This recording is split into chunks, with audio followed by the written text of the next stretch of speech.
part 3, A.9.2. Here we go. All right, so you can see I've chosen some coordinates right here. I'm going to explain how I got them in a second, but suffice it to say these are going to be the coordinates that we look at.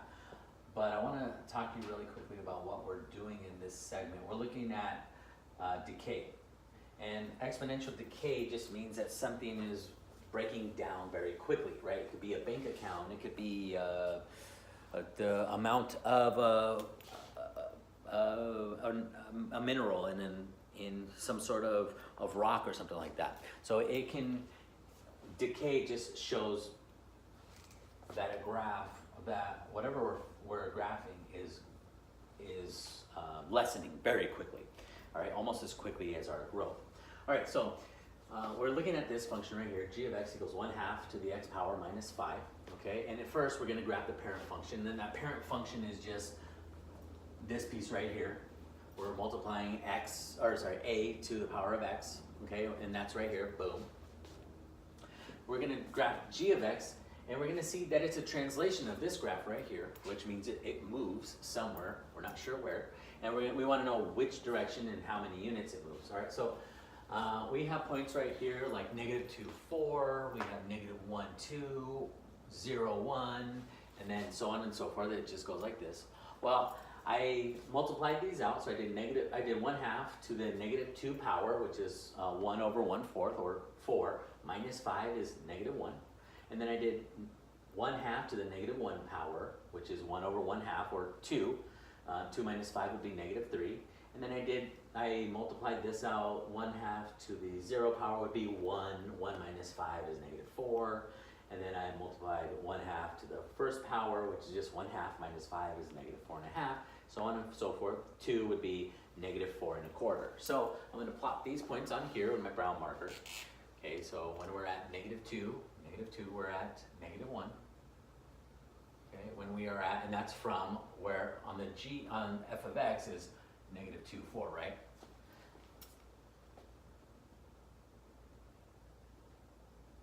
Okay, sorry about that. So it looks like we went down 5 units. When we do -1, 3, -1, -3, -1, 1, 2, 3, -3. Okay, again, we had this point, -1, 2, that's down 1, 2, 3, 4, 5. I think you see the pattern here. Okay, how about this one? I'm going to assume it's 5 units down, 1, 2, 3, 4, 5.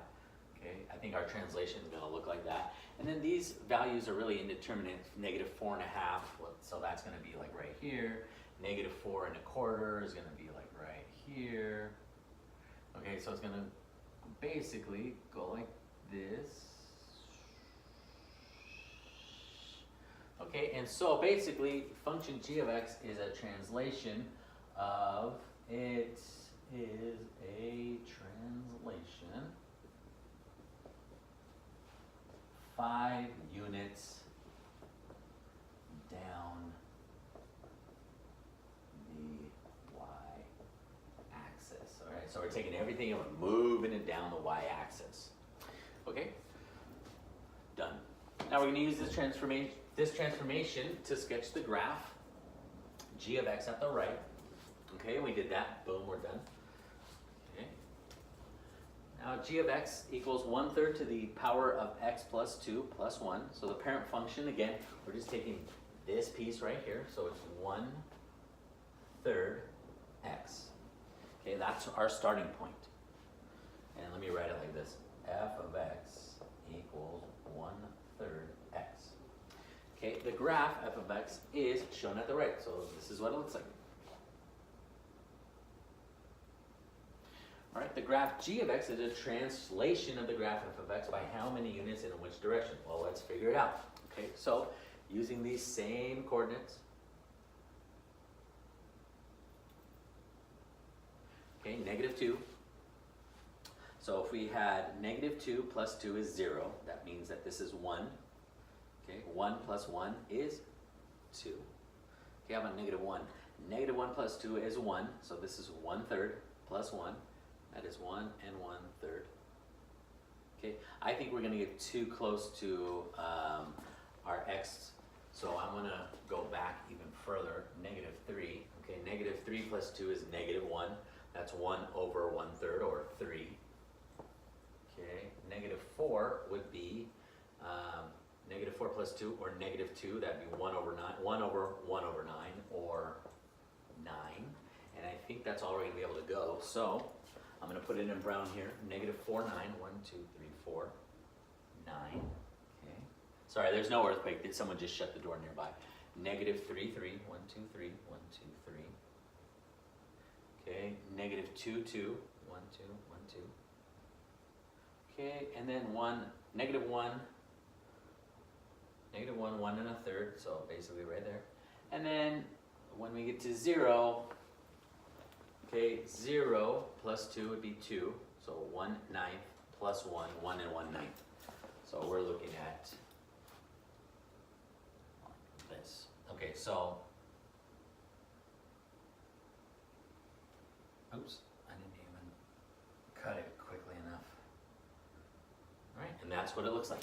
So this is a translation of the graph 1 unit up the y-axis,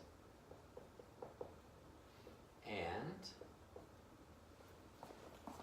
okay, if we took this point, right, 1, 2, 2 units, 2 units left on the x-axis. Okay, so when we add 2, we're moving the function left, and that's in this exponent category. That's in the h category. When we add the k, it moves it up on the y-axis. So again, when we add an h, that's in the exponent category, add in an h, it moves it left on the x-axis, and when we add a k, it moves it up on the y-axis. I'm going to erase, so if you need it, pause it, write it down, come back when you're ready.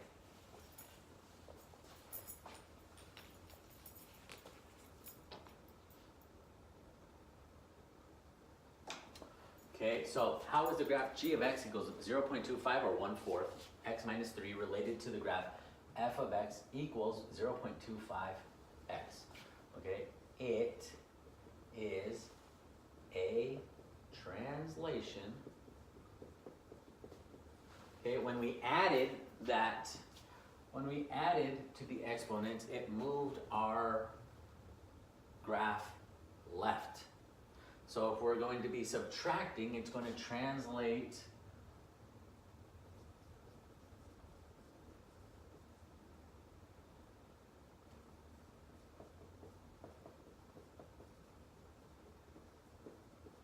to the right. Okay, here's another one. H of x equals 0.25x plus 3. Okay, so we're just basically taking this function and we're adding it. So it is a translation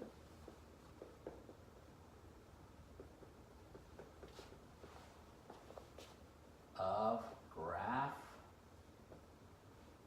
Oh, sorry, we're looking at f of x, not g of x. F of x to the left.